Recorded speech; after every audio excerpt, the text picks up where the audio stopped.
Muy bien, vamos a Mateo 19. Mateo 19, vamos a leer del versículo 1 al 12, digo, pero vamos a tomar del versículo 7 en adelante. Creo que más de 2 versículos no vamos a abarcar hoy, 2 o 3 versículos, 3 con toda certeza. Mateo 19, versículos 1 al 2. Aconteció que cuando Jesús terminó estas palabras, se alejó de Galilea y se fue a las regiones de Judea al otro lado del Jordán. Y le siguieron grandes multitudes y los sanó allí. Entonces vinieron a él los fariseos tentándole y diciéndole: ¿es lícito al hombre repudiar a su mujer por cualquier causa? Él respondiendo les dijo: ¿no habéis leído que el que los hizo al principio varón y hembra los hizo? Y dijo: por esto el hombre dejará padre y madre y se unirá a su mujer y los dos serán una sola carne. ¿Una sola carne? Así que no son ya más dos, sino una sola carne. Por tanto, lo que Dios juntó, no lo separe el hombre. Le dijeron: ¿por qué pues mandó Moisés dar carta de divorcio y repudiarla? Él les dijo: por la dureza de vuestro corazón, Moisés os permitió repudiar a vuestras mujeres, mas al principio no fue así. Y yo digo que cualquiera que repudia a su mujer, salvo por causa de fornicación, y se casa con otra, adultera, y el que se casa con la repudiada, adultera. Le dijeron sus discípulos: si es así, la condición del hombre con su mujer, no conviene casarse. Entonces él les dijo: no todos son capaces de recibir esto, sino aquellos a quienes es dado. Pues hay eunucos que nacieron así del vientre de su madre, y hay eunucos que son hechos eunucos por los hombres, y hay eunucos que asimismo se hicieron eunucos por causa del reino de los cielos. El que sea capaz de recibir esto, que lo reciba. Continúa Jesús con el tema complejo que ya presentamos, o se presentó en realidad la semana anterior, en los primeros versículos, donde el Señor Jesucristo responde a una pregunta de parte de los fariseos, que más que una pregunta tiene el propósito, tiene la connotación de querer hacer caer a Jesús, dejar quizás a Jesús en evidencia en algún supuesto error al cual ellos lo querían llevar al responder esta pregunta, que era compleja. Seguramente era motivo de disputa teológica también en esos tiempos por las dos grandes facciones que, como vimos la semana anterior, habían en el judaísmo tradicional, en el fariseísmo, que eran los del rabino Gilel y los del Chamay, que eran dos corrientes teológicas que se daban y que tenían una interpretación distinta respecto a este tema del divorcio. El tema del divorcio hasta el día de hoy es controversial dentro inclusive del cristianismo, pero es simplemente una controversia que, como vamos a ver en el día de hoy, probablemente no tiene un deseo de saber en realidad qué es lo que significa el matrimonio, sino más bien cómo poder tener una salida al matrimonio en caso de que éste no resulte. La mayor parte de las reflexiones o los análisis que se hacen pensando en eso, en una salida para el matrimonio y no en fortalecer el concepto real del matrimonio según la Biblia lo describe. Recordemos que el Señor Jesucristo terminó su ministerio en Galilea y parte rumbo a Judea por la Transjordania, es decir, por el lado este del Jordán, específicamente por la región de Perea. Y los capítulos 19 y 20 de Mateo hablan de lo ocurrido en esta zona geográfica, en Perea, al otro lado del Jordán, pronto para posteriormente pasar a Judea, digamos ya propiamente tal, y entrar a Jerusalén, que recuerden, iba a morir allí en lugar de los pecadores, de tal manera que esa es la situación más o menos de tiempo. Jesús estaba unos 5 o 6 meses probablemente de ir a la cruz en ese momento y deja su ministerio en Galilea y se va a esta región más al sur. Y el primer incidente que se menciona aquí por parte de Mateo es el que tiene que ver con esta pregunta capciosa que los fariseos hacen al Señor Jesucristo. Versículo 3. Entonces vinieron a él los fariseos tentándole y diciéndole: ¿es lícito al hombre repudiar a su mujer por cualquier causa? La pregunta tiene la intención de poder tentar al Señor. Eso es lo que registra Mateo. ¿Es lícito al hombre repudiar a su mujer por cualquier causa? Noten que la pregunta tiene que ver con el divorcio, no tiene que ver con el matrimonio. Pero la respuesta de Jesús tiene que ver con el matrimonio. Por eso yo decía al principio que lamentablemente cada vez que se trata el tema del divorcio se trata en el sentido de ver si hay una salida para el matrimonio en caso de que no resulte. Y no se trata en relación a descubrir cuál es la esencia del matrimonio, y eso es lo que responde el Señor Jesucristo. Versículo 4, Él respondiendo les dijo: ¿no habéis leído que el que los hizo al principio varón y hembra los hizo? Recuerden que este es un reproche para los fariseos, porque el Señor Jesucristo toma como fuente de evidencia de la importancia del matrimonio las mismas Escrituras. En otras palabras, en forma muy inteligente, el Señor Jesucristo está llevando a los fariseos a considerar lo que ya Dios ha revelado en su palabra. Y se supone que ellos eran estudiosos de la Escritura y en consecuencia sabían esto, pero no habían notado que antes de hablar del divorcio había que hablar del matrimonio, que era lo más importante. Y este antecedente el Señor Jesucristo lo lleva entonces, confronta a los fariseos con las mismas Escrituras que ellos mismos decían defender.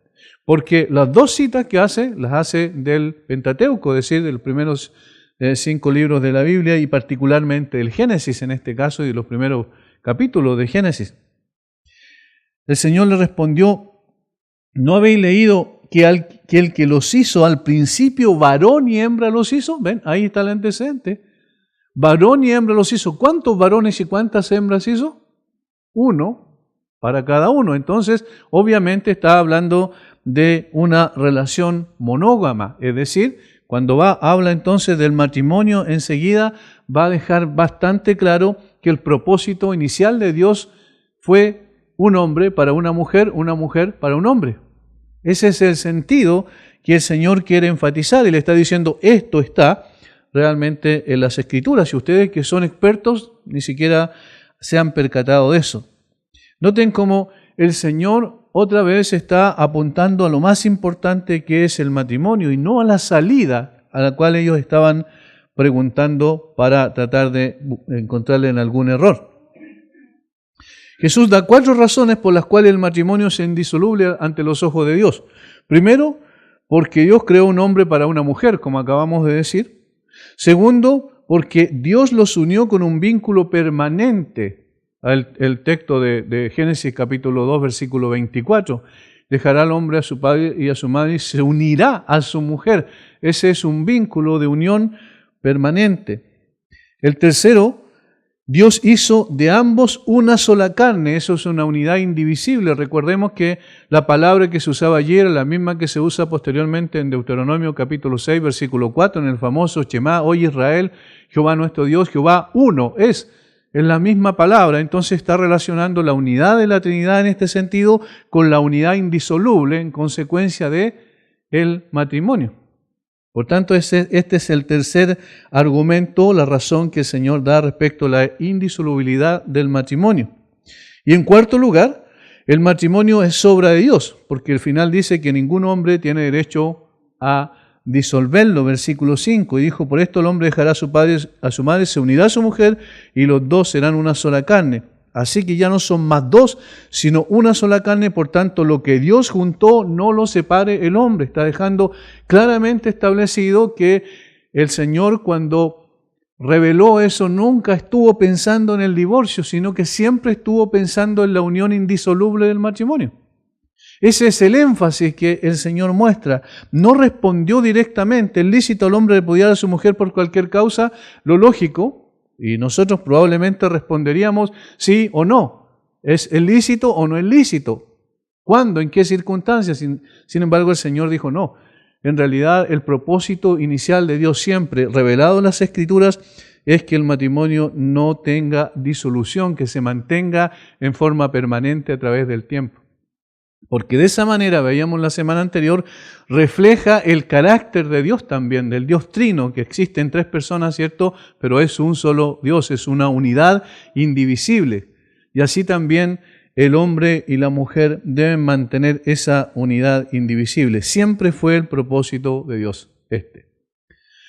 El matrimonio es presentado en la Biblia como un pacto solemne, hecho delante de Dios para toda la vida. Si podemos dar una definición muy corta del matrimonio, así es presentado en la Biblia. Es presentado como un pacto solemne hecho delante de Dios para toda la vida, porque el que estableció el matrimonio fue Dios. Y entonces el que está presente en todo matrimonio es Dios. Inclusive independiente de que el matrimonio no sea entre creyentes, decía que sea entre incrédulos. Porque el hecho de que un incrédulo no crea en Dios, eso no anula el hecho de que Dios estableció el matrimonio. Y en consecuencia Dios está también presente ahí. Notemos lo que dice Dios en Malaquías 2:14, y esto es lo que reafirma la definición que acabamos de hacer. Porque Jehová ha atestiguado entre ti y la mujer de tu juventud. Miren, ha atestiguado entre ti y la mujer de tu juventud, contra la cual has sido desleal, siendo ella tu compañera y la mujer de tu pacto. ¿Ven? ¿Es un pacto? Es una determinación y es un pacto que se hace delante de Dios. Por esa razón, solo unos pocos versículos después, dice la Biblia, ahí en mismo Malaquías, que odia el divorcio, porque Jehová Dios de Israel ha dicho que Él aborrece el repudio. Repudio es un sinónimo de divorcio. Notan lo que está diciendo el matrimonio, en realidad es un pacto delante de Dios. Y no se puede romper un pacto establecido por Dios mismo, fortalecido por Dios mismo. Dios lo instituyó y en consecuencia, por eso el Señor Jesucristo dijo, ningún hombre lo separe. Yo no sé si están viendo el argumento del Señor Jesucristo, a mí me parece muy, bueno, obviamente era el maestro de los maestros, ¿cierto? Pero es extraordinario verlo cómo Él responde con tanta sabiduría. Y está diciendo, no busquen la salida al matrimonio, sino entiende qué es lo que es el matrimonio. Ese es el primer argumento principal que Él da respecto a lo que significa el matrimonio. En consecuencia, el divorcio ni siquiera debe considerarse en la mente, particularmente, por supuesto aquí, de creyentes, que se supone que tienen un conocimiento de Dios y tenemos el conocimiento de las Escrituras reveladas por Dios, y entonces no debe ni siquiera pasar por la mente este tipo de pensamiento. Sin embargo, parece que los fariseos no están interesados en lo absoluto en la voluntad de Dios para el matrimonio. Y eso lo notamos, ¿por qué? Porque ellos vuelven otra vez al contraataque. Es un ataque, una respuesta que los deja sin mayor argumento, sin embargo ellos vuelven a contraatacar. Y es interesante cuando uno va viendo la manera en que lo hacen, porque nos ayuda a entender que el propósito de ellos no tenía nada que ver con buscar una respuesta del Señor que pudiese ayudarles a ellos, sino que tenía que ver con tratar de buscar un argumento o una pequeña evidencia, entre comillas, para acusar al Señor Jesucristo. Versículo 7. Aquí comenzamos la otra parte que vamos a ver hoy. Dice, le dijeron, ¿por qué pues mandó Moisés dar carta de divorcio y repudiarla? Miren lo que acaban de escuchar. Jesús le dice, la voluntad de Dios revelada en las Escrituras fue que el hombre mantenga una unión, el hombre y la mujer mantengan una unión para toda la vida. Esta unión debe ser indisoluble, esta unión establecida por Dios, el hombre no tiene ningún derecho a romperla. Sin embargo, ellos ni siquiera pensaron un momento en la respuesta que Jesús le había dado, sino que le dijeron, dice, ¿por qué pues mandó Moisés dar carta de divorcio y repudiarla? O sea, dijeron, aquí lo tenemos, aquí lo casamos, ahora no tiene escapatoria. Porque él citó las Escrituras, pero nosotros ahora vamos a decir, pero ¿quién eres tú que te pones por sobre las Escrituras? Porque el mismo Moisés en la ley mandó dar carta de divorcio. ¿Ven cómo lo tratan de casar, como dejar de alguna manera en un rincón entre la espada y la pared, como decimos normalmente? La segunda pregunta de los fariseos da cuenta de su nulo interés en la voluntad de Dios para el matrimonio. Ni siquiera quedaron pensando en la respuesta de Jesús.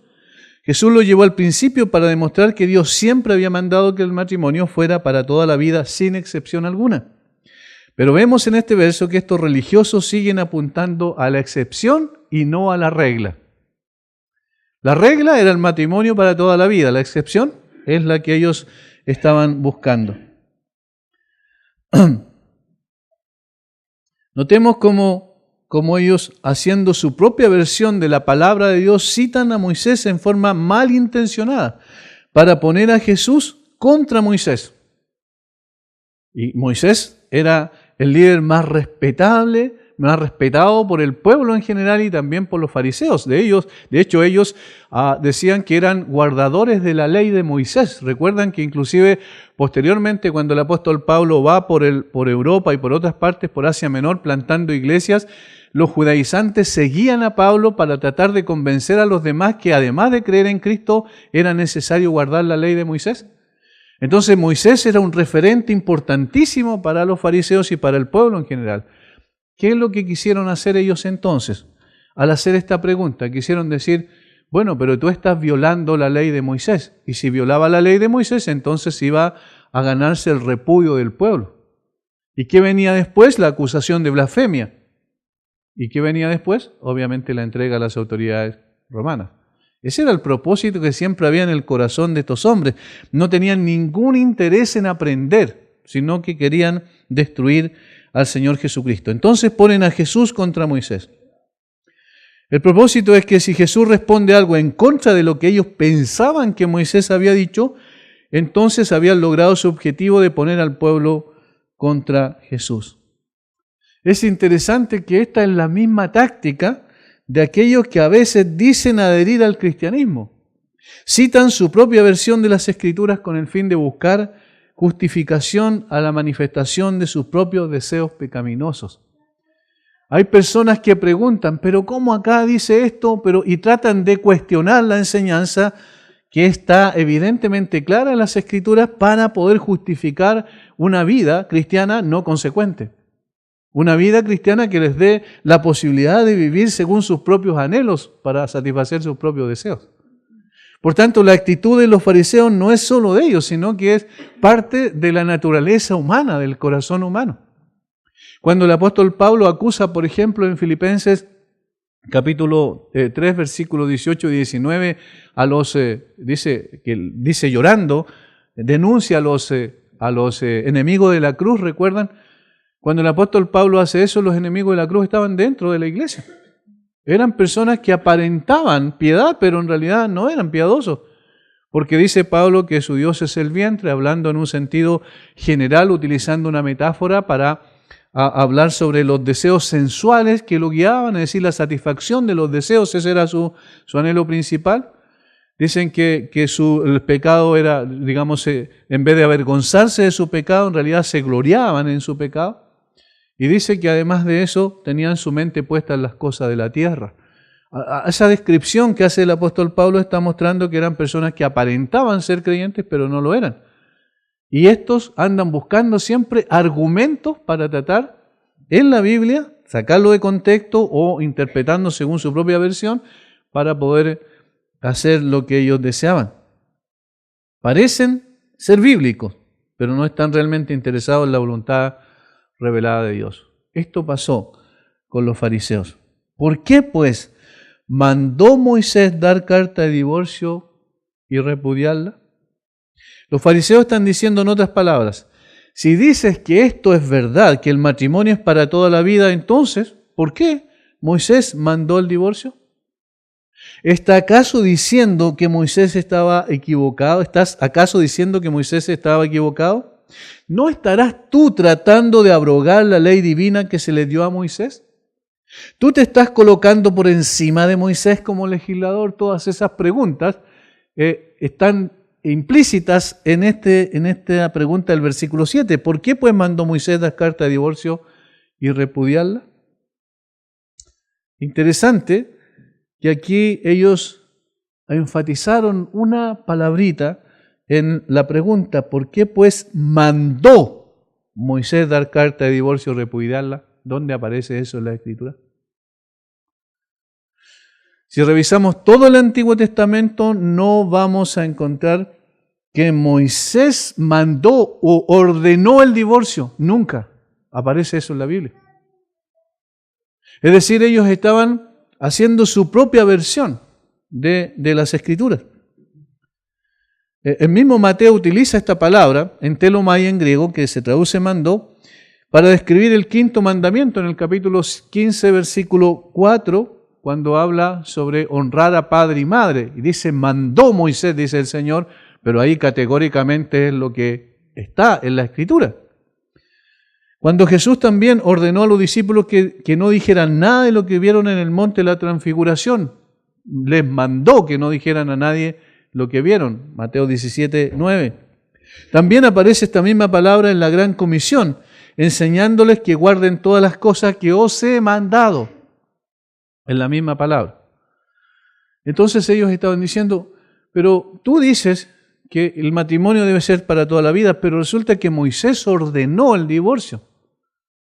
Eso es lo que había detrás de de esta palabra y de este énfasis que ellos hacen. En realidad Moisés mandó el divorcio, ordenó el divorcio, pero como dijimos, en la Biblia no aparece ninguna parte donde Moisés mandó el divorcio. Por eso necesitamos ir a Deuteronomio 24, 1 al 4, que lo vimos así al pasar la semana pasada, pero quizás detenernos un poco más para ver qué es lo que realmente dice el texto bíblico. Porque vamos a ver que allí no dice que Moisés mandó el divorcio, sino que él lo que regula en este caso es algo que ya estaba ocurriendo y simplemente el dar carta de divorcio es una regulación. Deuteronomio 24, 1 al 4. Dice, cuando alguno tomare mujer y se casare con ella, ven que está dando cuenta de un hecho, de algo que ocurría. Si no le agradare por haber hallado en ella cosa indecente, le escribirá carta de divorcio y se la entregará en su mano y la despedirá de su casa. Y salida de su casa podrá ir y casarse con otro hombre. Pero si la aborreciere este último y le escribiere carta de divorcio y se la entregara en su mano y la despidiere de su casa, o si hubiere muerto el postrer hombre que la tomó por mujer, no podrá su primer marido que la despidió volverla a tomar para que sea su mujer, después que fue envilecida, porque es abominación delante de Jehová, y no has de pervertir la tierra que Jehová tu Dios te da por heredad. Dentro de muchas leyes humanitarias que se describen en Deuteronomio, si ustedes notan aquí, lo que Moisés mandó no fue el divorcio, sino que porque esto ya se estaba produciendo, entonces él mandó regular esa situación a través de una carta de divorcio. ¿Por qué? Porque la carta de divorcio protegía a la mujer. Y en un contexto de un país oriental donde la mujer era considerada, prácticamente no consideraba ninguna de las decisiones que se tomaban, los hombres tomaban todas las decisiones. De hecho, en el Antiguo Testamento y también en las naciones orientales en general, solo el hombre, en el caso de los judíos, solo el hombre podía dar carta de divorcio, o sea, solo el hombre determinaba cuándo se divorciaba. Por tanto, aquí lo que estaba ocurriendo era una situación que se daba en ese contexto, y no es que Moisés, mandado por Dios, dijera, ya, ahora entonces yo mando que alguien se divorcie si pasa una situación de esta naturaleza. No.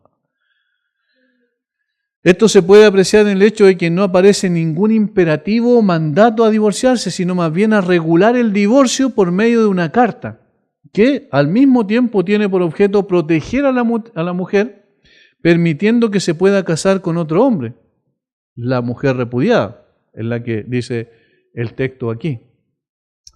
Ahora, el punto principal aquí que dio lugar a la primera pregunta y que implica directamente a la segunda es, ¿qué significa la frase por haber hallado en ella alguna cosa indecente? Y ahí está la discusión. Es una discusión permanente que se da. Hasta el día de hoy es muy difícil saber a qué se está refiriendo. La palabra en hebreo es herbat davar, que también puede traducirse cosa o asunto de indecencia, desnudez, inmundicia, vergüenza, confusión. Al menos tres veces se utiliza en el Antiguo Testamento, y las 3 veces que se utiliza para algo vergonzoso. Ese es el sentido. Ahora, ¿qué significa realmente? ¿Cuál era el caso en cuestión? Esta era la gran discusión que tenían los teólogos de su tiempo y que tienen los teólogos en el día de hoy. Y no se puede llegar a una conclusión respecto a qué significa. No sabemos con exactitud a qué se está refiriendo. Sin embargo, lo que sí sabemos es que no se refiere a adulterio. ¿Por qué no? Deuteronomio 22. Por esto sabemos que no se refiere a adulterio. Si fuere sorprendido alguno acostado con una mujer casada con marido, eso es adulterio, ¿cierto? Ambos morirán, el hombre que se acostó con la mujer y la mujer también, así quitarás el mal de Israel. Entonces, si se tratara de adulterio, ¿para qué el divorcio? No tiene sentido porque estarían muertos los dos.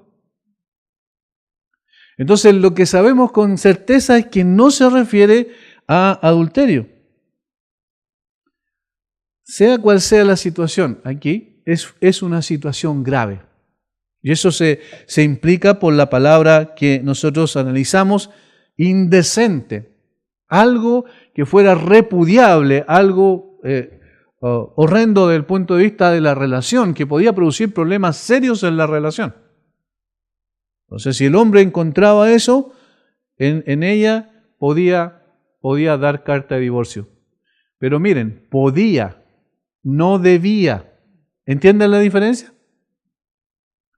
Es una concesión, no una obligación. El problema es que los fariseos la tomaban como que Moisés había dicho que tiene que divorciarse. Y no, eso no es lo que dice el texto. Por eso la interpretación que ellos hacían era relacionada más con sus propios intereses, más que con una realidad que Moisés había dado, con una ley que Moisés había dado. Sabemos que no era cualquier cosa esto de indecente, no era cualquier cosa, como que se le quemó la comida, por ejemplo, o que el marido había encontrado a una mujer más bonita y entonces no había dicho no, prefiero la otra mujer. No se trataba de cosas superficiales, sin importancia. De todas maneras, Moisés lo que hizo no fue mandar el divorcio, sino más bien permitirlo y regularlo. Eso fue lo que ocurrió.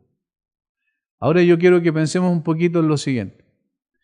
Cuando la Biblia dice que Dios mandó que que hizo a un hombre y a una mujer, y que el hombre dejara a sus padres y se uniera a su mujer, y los dos fueran una sola carne y permanecieran para siempre en el matrimonio, ¿fue antes o después del pecado? Antes. ¿Qué pasó en el proceso entonces? Desde esta orden en Génesis a esta concesión en Deuteronomio. ¿Qué ocurrió? El pecado. La caída del hombre en Génesis capítulo 3, versículos 1 al 6. Esto es lo que yo quiero que entiendan porque es interesante. La pregunta es la siguiente. Si Dios dio una orden respecto a su voluntad al principio, antes de que el hombre pecara, ¿después del pecado Dios cambió la orden o sigue pensando exactamente igual? Dice la Biblia que Dios es inmutable. ¿Qué es lo que cambió? El corazón del hombre. Exacto, el corazón del hombre. Entonces, el corazón del hombre es el problema del divorcio. ¿Estamos entendiendo hacia dónde va la cosa? Entonces Jesús está diciendo, no, ustedes están equivocados porque ustedes están apuntando erróneamente a la disolución del matrimonio, cuando en realidad la voluntad de Dios sigue siendo y seguirá siendo siempre que el hombre permanezca con su mujer unido para siempre. ¿Por qué entonces Moisés mandó dar carta de divorcio? Para responder a la pregunta de los fariseos. Y el Señor Jesucristo va a responder de una forma extraordinaria. Vamos a ir paso por paso para ver esto. Lo primero que presenta Jesús en su respuesta es la causa del divorcio. ¿Por qué se produce el divorcio? Versículo 8. Él les dijo, por la dureza de vuestro corazón. Ese es el problema. Ese es el problema. Cuando una persona viene, normalmente yo he escuchado inclusive los debates que se producen, porque a veces entre pastores inclusive se hacen debates para ver ¿Qué es lo que realmente dice la Biblia respecto a un tema? Siempre se parte no del pecado, se parte de la situación en sí, del hecho en sí. ¿Entienden? O sea, una persona llega y dice, bueno, yo tuve que divorciarme de mi mujer, bueno, ahora tengo otra mujer. Entonces se parte del hecho, pero no se parte de la causa. ¿Entienden la diferencia? Y se hace exactamente lo mismo que hacen las autoridades cuando dicen, por ejemplo, bueno, hay mucho embarazo adolescente en Chile, ha subido sustancialmente, vamos a hacer una ley y vamos a repartir más preservativos. ¿Ven dónde están apuntando? Al hecho y a tratar de evitar que se siga propagando eso. Pero esa no es la causa. Y por eso es que nunca se resuelven los problemas. Se les colocan parches nada más. Pero aquí el Señor Jesucristo está diciendo, bueno, la razón por la cual Moisés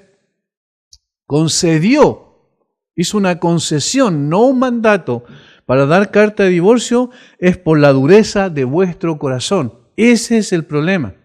Esa es la causa que produce el divorcio. En realidad el divorcio es una consecuencia, pero la causa es la dureza del corazón. Por el pecado que entró en el mundo y entonces eso empezó a distorsionar la voluntad de Dios para el hombre. La respuesta de Jesús apunta entonces al verdadero problema que es el pecado. La razón por la cual la gente se divorcia es por causa del pecado. Este es el origen del problema. Siendo el divorcio una de las consecuencias nada más. Jesús le dijo, por la dureza de vuestro corazón Moisés permitió el divorcio. Miren la diferencia en los verbos que utiliza los fariseos y Jesús. Los fariseos dijeron, ¿por qué entonces Moisés mandó dar carta de divorcio? ¿Y Jesús qué es lo que dice? Permitió. ¿Entienden la diferencia? Uno es una orden, el otro es una concesión. Jesús está diciendo, Moisés concedió, hizo una concesión por una situación que se estaba dando. La palabra dureza de corazón quiere decir destitución de percepción espiritual, es interesante. Lo repito, destitución de percepción espiritual, en otras palabras, insensibilidad espiritual. No puede captar las cosas que son del Espíritu de Dios. Y por eso, entonces, no es sensible a la voluntad de Dios revelada en las Escrituras. Y por eso también es insensible a la situación de su relación con su propia mujer. Esto es lo que hace el pecado, vuelve a la persona insensible a las cosas de Dios y entonces también insensible a su propia conciencia.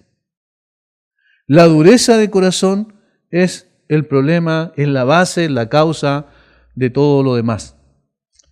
De tal manera que aquí tenemos una necesidad de regular una situación que viola el principio dado por Dios sobre el matrimonio, como es el divorcio, por causa del pecado.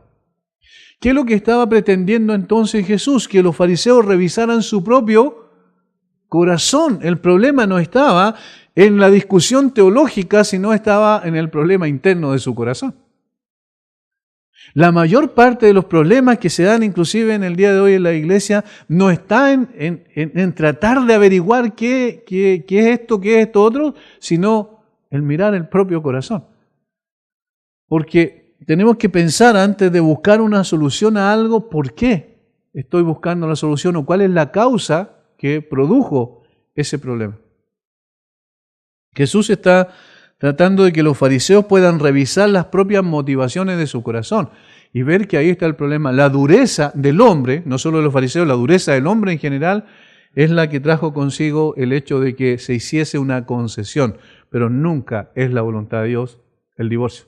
Y eso lo va a afirmar más adelante el Señor Jesucristo en forma categórica una vez más. Pero notan que el problema está en el corazón. D.A. Carson dice, el divorcio nunca se debe pensar como en algo que es ordenado por Dios. Nunca se debe pensar así. Nunca. Una opción moral neutral, dice Carson, sino como una evidencia del pecado y de la dureza del corazón. Así se debe pensar el divorcio. Entonces, en vez de decir, a ver, ¿Hay alguna causa para el divorcio? Hay que decir, ¿por qué Dios estableció el matrimonio y cuál es el sentido real del matrimonio para decir, si yo me caso, si realmente, por ejemplo, el caso de los muchachos solteros, o si yo ya estoy casado, yo hice un pacto delante de Dios. Y eso significa que yo voy a mantenerme hasta el fin en esta condición. Porque esa es la voluntad de Dios. Y no es no estar pensando en una salida. ¿Y qué pasa si no resulta? Miren, cuando se hace la pregunta, esa persona ya está diciendo que no está apta ni preparada para casarse. Porque está buscando una posible salida. Es como cuando uno se sube a un avión y las instrucciones le dicen que las puertas, ¿cierto?, para salida están aquí, allá, entonces la están preparando a las personas para que si hay algún tipo de emergencia puedan buscar esa salida. Eso es el caso de preservar la vida, pero en el caso del matrimonio no es así. No debe buscarse la salida, sino la razón principal por la cual se pueden dar los problemas, y eso está en el corazón. Cuando se habla del divorcio, normalmente se pasa por alto el verdadero problema, porque simplemente se está buscando una salida fácil. Pero si no se ataca el asunto en la raíz, no se soluciona el problema realmente. De tal manera que allí está lo primero que el Señor Jesucristo le va a decir. En segundo lugar, Él va a hablar, ahora va a presentar la única razón por la que el divorcio es permitido. La única razón por la que el divorcio es permitido. Otra vez, vuelvo a insistir, no requerido, no obligado, no mandado, sino permitido. Versículo 9. Y yo digo que cualquiera que repudia a su mujer salvo por causa de fornicación y se casa con otra adultera, y el que se casa con la repudiada adultera. Aquí, entre comas, está la única razón por la cual el divorcio es permitido. Yo digo que cualquiera que repudia a su mujer, salvo por causa de fornicación, ahí está, la única razón. Salvo por causa de fornicación. Y otra vez aquí la mente se va a ¿qué? Entonces si hay un adulterio o hay fornicación por parte de uno u otro, entonces tiene que divorciarse. No dice eso el texto. Jesús no dice eso. ¿Entienden? Miren cómo la mente funciona tan rápido y la persona dice, entonces hay una causa por la cual está permitido el divorcio. Cuando la mente funciona así es porque la persona está buscando otra vez una salida fácil al asunto. Jesús nos está diciendo, si es que hay fornicación en alguno de los, vamos a ver la palabra que se utiliza ahí, en alguno de los cónyuges, entonces se deben divorciar. No, otra vez no está mandando el divorcio. También es obviamente ahora por causa del pecado de uno de los cónyuges. La palabra en griega para inmoralidad sexual es porneia. De ahí viene nuestra palabra pornografía. Pornografía es una palabra amplia, cubriendo, dice alguien, un amplio rango de impropiedad sexual, algo impropio, pero que tiene que ver con pecado sexual. Uno puede ser culpable de porneia sin haber realizado el acto de adulterio. Se debe de admitir que la palabra porneia por sí misma es muy amplia, dice Carlson. Porneia cubre por completo el rango de dicho pecado y no debería de estar restringido a menos que el contexto lo requiera. En otras palabras, lo que utiliza aquí el Señor, la palabra se refiere a todo tipo de inmoralidad sexual. Pero nosotros lo asociamos siempre a adulterio, en el contexto. Pero es más amplio que aquello. De modo que Jesús está diciendo que la única causa por la que el divorcio se puede dar, notemos una vez más que Jesús no está mandando el divorcio ni tampoco animando a que las personas se divorcien, es por causa de fornicación o de inmoralidad sexual, para ser más amplio según la palabra del original. La única razón.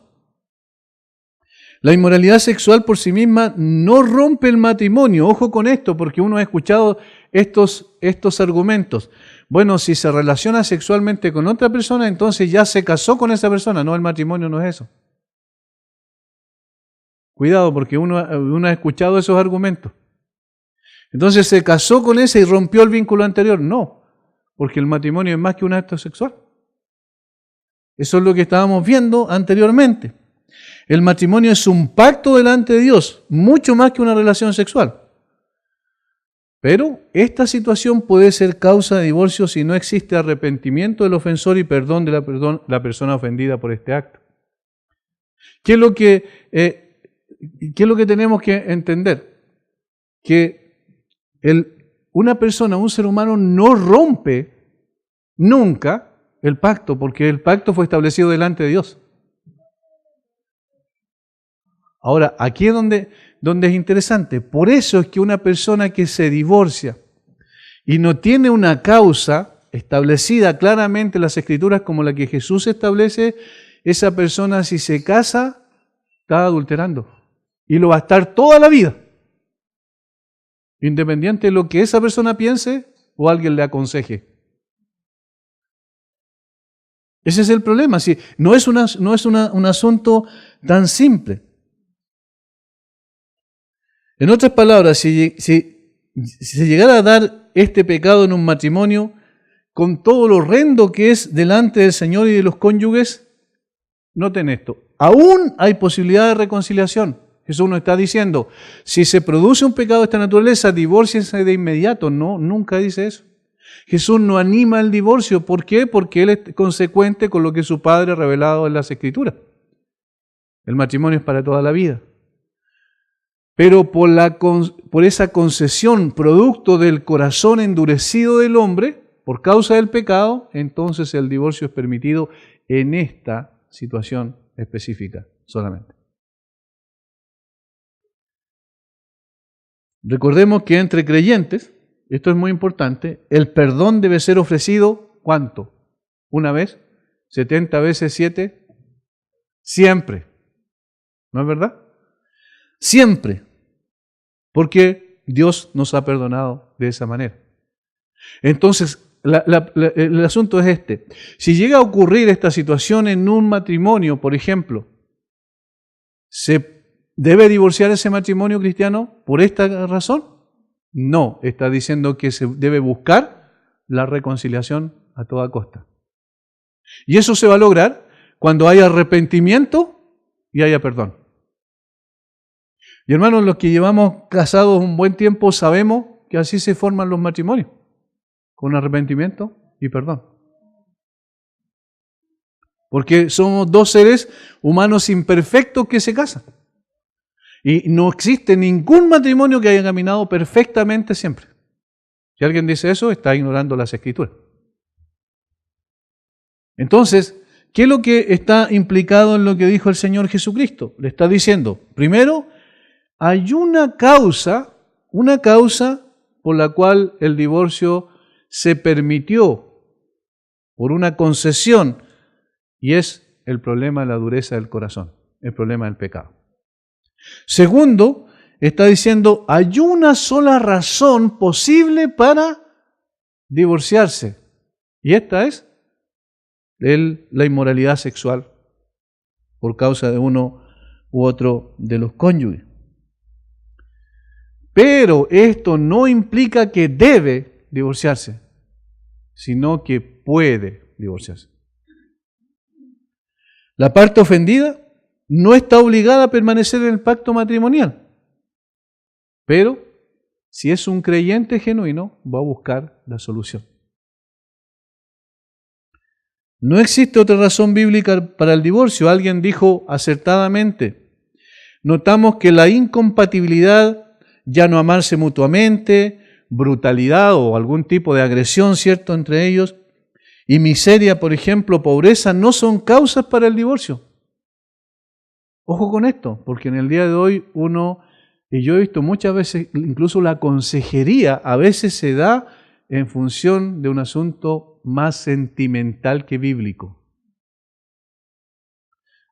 Pero miren, él le pegaba y todo el tiempo, entonces el divorcio está permitido. No, lo que la Biblia permite es la separación, no el divorcio. ¿Entienden la diferencia? O sea, si hay brutalidad, por ejemplo, si ya hay una agresión permanente, lógicamente lo mejor es que se separen, pero delante de Dios siguen siendo marido y mujer. ¿Entienden? Porque allí se está protegiendo la vida de uno de ellos, o de ambos, ¿verdad? En algunos casos, pero la Biblia, ese no es un argumento, una razón para el divorcio, bíblicamente. Pero sí ocurre que es un argumento emocional. O, por ejemplo, si están con mucha situación de una miseria, ¿cierto?, material, o porque uno de los dos se trastornó, ¿verdad?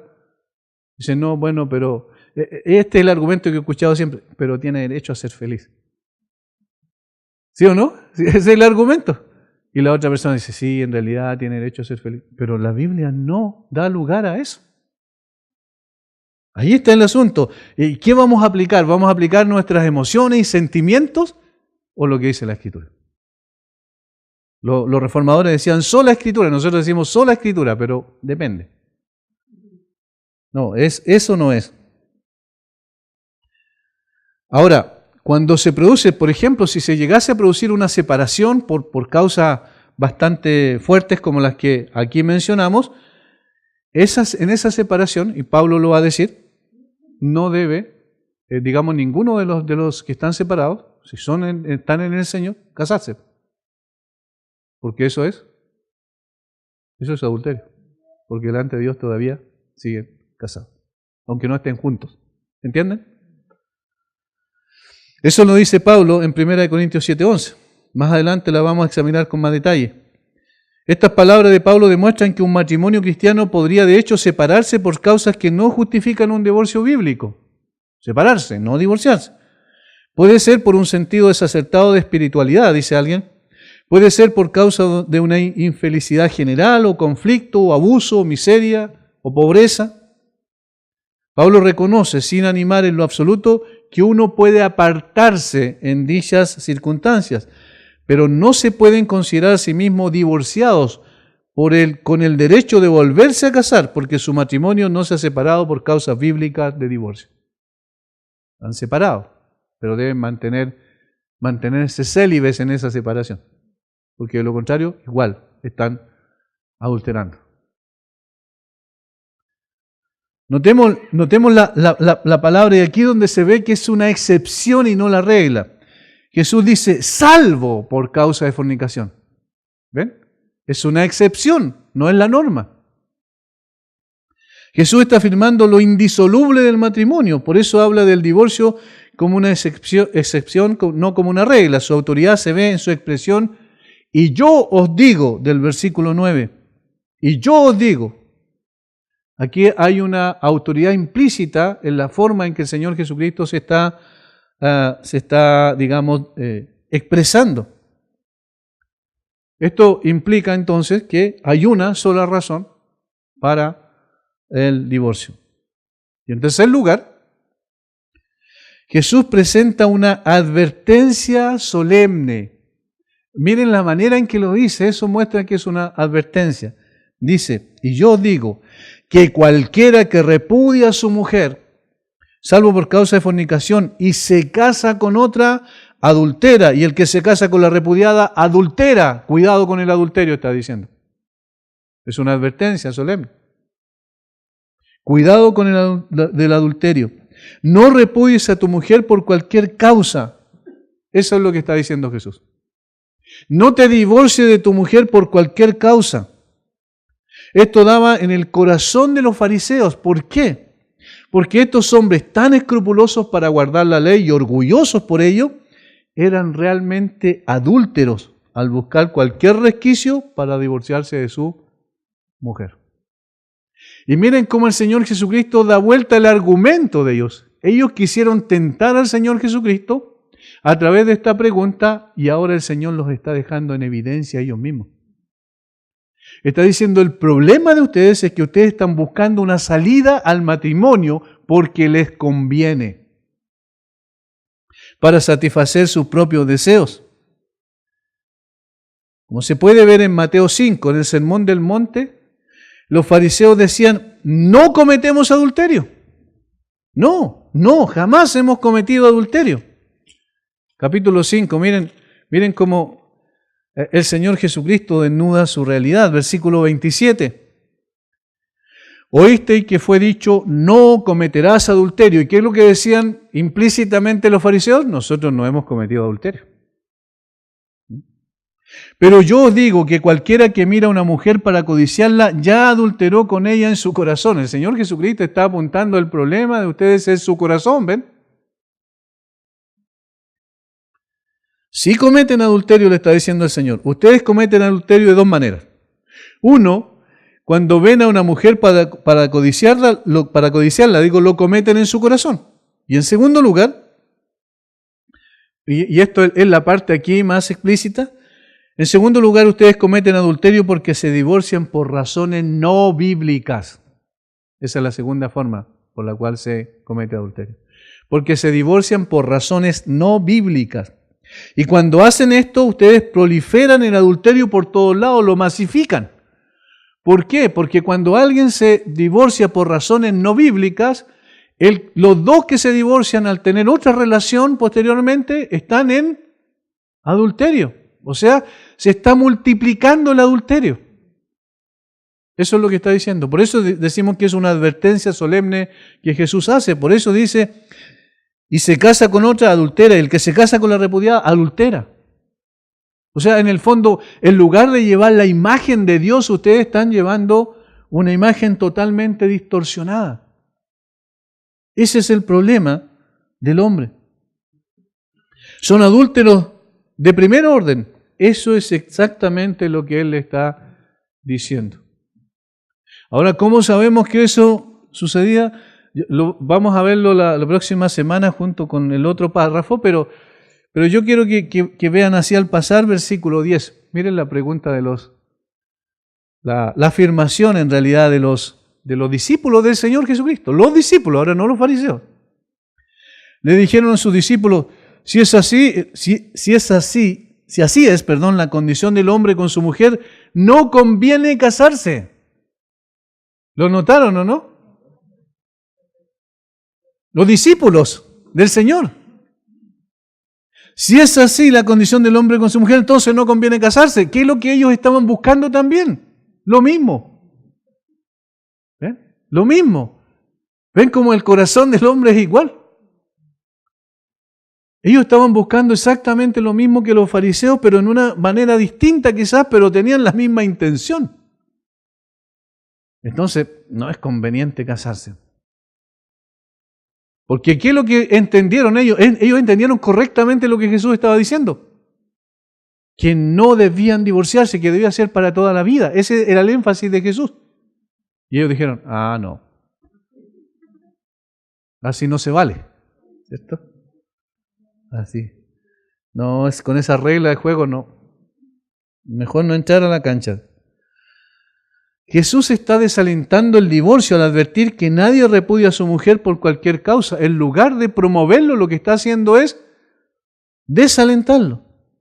Porque esto, ¿cierto? El divorcio no bíblico traería como consecuencia una proliferación del adulterio.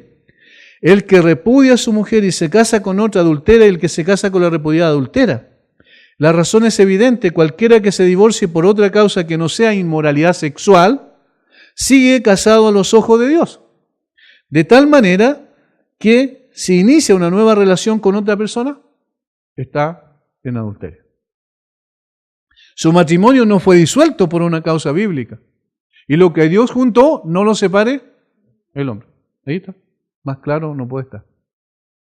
Se entiende que para Dios el rompimiento de un pacto solemne hecho entre dos personas voluntariamente, como es el matrimonio, no es cualquier unión que se puede romper a discreción de cualquiera de los cónyuges. No es que Jesús dijo, bueno, ahora si ustedes se mantienen ahí bien, si no, no. No, eso no es el sentido de lo que Jesús está enseñando. Lamentablemente en el día de hoy no pocos cristianos buscan en las Escrituras una buena razón para justificar, en algunos casos, la satisfacción de sus propios deseos también. En ese sentido no están actuando diferente a como lo hacían los fariseos. El silencio de los fariseos ante la respuesta de Jesús deja en evidencia que se sintieron expuestos ante la contundente respuesta de Jesús. De hecho, Él los hizo parecer como adúlteros, los dejó en evidencia. Entonces, cuando vinieron a Él, realmente entraron en una situación difícil. Estaban tratando de desacreditarlo ya antes de que la conversación siquiera hubiese terminado. Ellos estaban de pie, una multitud de adúlteros ahí en público. ¿Recuerdan un detalle cuando lo de la mujer que fue sorprendida en adulterio? Y los fariseos decían que había que apedrear. Pero ¿qué es lo que le dijo Jesús? El que esté libre de pecado, que tire la primera piedra. ¿A dónde estaría apuntando el Señor Jesucristo? A remover sus conciencias. Y en sus conciencias, ¿qué es lo que pasaba? En sus conciencias, en lo profundo de ellos sabían que habían hecho lo mismo. De una manera distinta, porque se habían divorciado muchos de ellos de su mujer por causa, como la que decía yo, que parece un chiste, pero porque se le quemó la comida. O porque me dejó de gustar. Por cosas así superficiales se habían separado y habían tomado otra mujer, pero ante los ojos de Dios estaban en adulterio. Entonces, por eso, estas personas cayeron en su propia trampa. Como dice D.A. Carson otra vez, Jesús no está de acuerdo con Shammai ni con Hillel, es decir, cuando Él responde, ¿recuerdan que vimos esas dos posiciones? Unos eran liberales, otros eran más conservadores. Porque a pesar de que la escuela de Shammai es más estricta que la de Hillel, permitía volverse a casar cuando el divorcio no estaba en concordancia con su propio halaká, que significa reglas de conducta. O sea, ellos igual admitían que podía producirse. Jesús dice, no se puede. Por tanto, su respuesta dejó descolocados a los fariseos, tanto a los de una escuela teológica como a los de la otra escuela. Del mismo modo como deja descolocados a muchos en el día de hoy que no están dispuestos a seguir las normas divinas sobre la base de sus derechos a ser feliz. Nunca el divorcio es una salida a cualquier crisis matrimonial. Siempre se debe buscar la solución en la permanencia del matrimonio o en casos extremos en la separación, como dice Pablo, puede ser una alternativa. Pero ¿qué es lo que dice Pablo literalmente a los corintios en 1 Corintios 7, 10 y 11? Pero los que están unidos en matrimonio mando, no yo, sino el Señor, que la mujer no se separe del marido. Eso dice Pablo, por mandato del Señor. Y si se separa, ¿ven? Ahí hay una posibilidad, si se separa, quédese sin casar o reconcíliese con su marido y que el marido no abandone a su mujer. O sea, Pablo está diciendo lo mismo que Jesús. Con otras palabras, está reafirmando el concepto de que el matrimonio es algo permanente, indivisible. Esa unión. El estándar de Dios siempre ha sido y siempre será un matrimonio para toda la vida. Más al principio no fue así, dijo Jesús. No fue así como ustedes lo plantean, le dijo a los fariseos. Ni siquiera fue así como Moisés permitió dar carta de divorcio.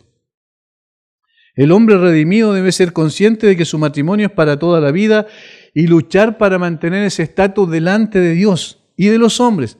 Esta es la voluntad de Dios, lo demás es una concesión por causa de la dureza del corazón. Por eso, no busquemos, y esto es una de las cosas por las cuales me fascina que la Biblia sea enseñada versículo a versículo, porque no buscamos temas. Cuando se buscan temas, a ver, ¿qué dice la Biblia? Vamos a ver sobre el divorcio. Se está pensando en si es que hay una salida al asunto. Pero cuando uno va viendo parte por parte, se da cuenta en la forma en que Jesús responde, que en realidad él lo que quiere reafirmar es la convicción de que el matrimonio es la voluntad de Dios. Y esa, y no otra, es la voluntad de Dios y siempre será el matrimonio. Y el divorcio, solo aquí dice el Señor Jesucristo, como una excepción por causa de inmoralidad sexual. Entonces, al salir esta tarde de acá, después de este estudio, no salgamos pensando, pero, a ver, ¿habrá alguna salida en este sentido? Porque esa no es la enseñanza. La enseñanza apunta al matrimonio y a la solidez y a la permanencia del matrimonio. Y como dije, hay situaciones graves que se pueden producir, pero que permiten la separación, nunca el divorcio. Y siempre cuando cuando alguien busca un consejo, particularmente un creyente, por supuesto, debe atenerse a lo que primero dice la Biblia, más allá de sus sentimientos y emociones pasajeras. Porque si nosotros buscamos un consejo en función de nuestras emociones y nuestros deseos, entonces cerremos la Biblia, ¿cierto? Y vayamos donde un psicólogo para que nos aconseje. Pero no, el creyente genuino se hace aconsejar por las Escrituras. Y si las Escrituras dicen algo totalmente contrario a lo que tienen sus sentimientos, no importa, las Escrituras siempre tienen razón. Y yo siempre estoy equivocado, cuando son mis sentimientos los que quieren guiar las cosas. Por tanto, el Señor Jesucristo dio una lección tremenda aquí, extraordinaria. Dice cuál es la causa. Dice que hay una sola razón para que esto pueda producirse sin alentar el divorcio. Y tercero, hay una advertencia. Porque al divorciarse por causas no bíblicas, lo único que hace es esparcir el adulterio. Vamos a orar. Padre, una vez más te damos a ti las gracias, Señor, por tu palabra. Tu maravillosa palabra que nos enseña, que nos corrige, que nos confronta, Señor, en la verdadera realidad del corazón nuestro. Siempre el problema es el corazón. Engañoso es el corazón más que todas las cosas. ¿Quién lo conocerá? Solamente tú, Señor. Ni nosotros siquiera conocemos la profundidad de nuestro propio corazón. Necesitamos que tú nos enseñes, nos corrijas, que tú nos lleves a colocar la mirada donde debemos ponerla, Señor, en tu palabra y en lo que tú has dicho, y no en las conjeturas y presuposiciones que nosotros hacemos o en los deseos de nuestro corazón, porque estaremos equivocando el camino. Danos de tu gracia. Bendice a mis hermanos. Gracias porque estos temas que provocan tanta controversia a la luz de tu palabra se nos hacen claros, Señor, y te alabamos por ello. Bendice a cada uno de los presentes. En el nombre de Jesús. Amén.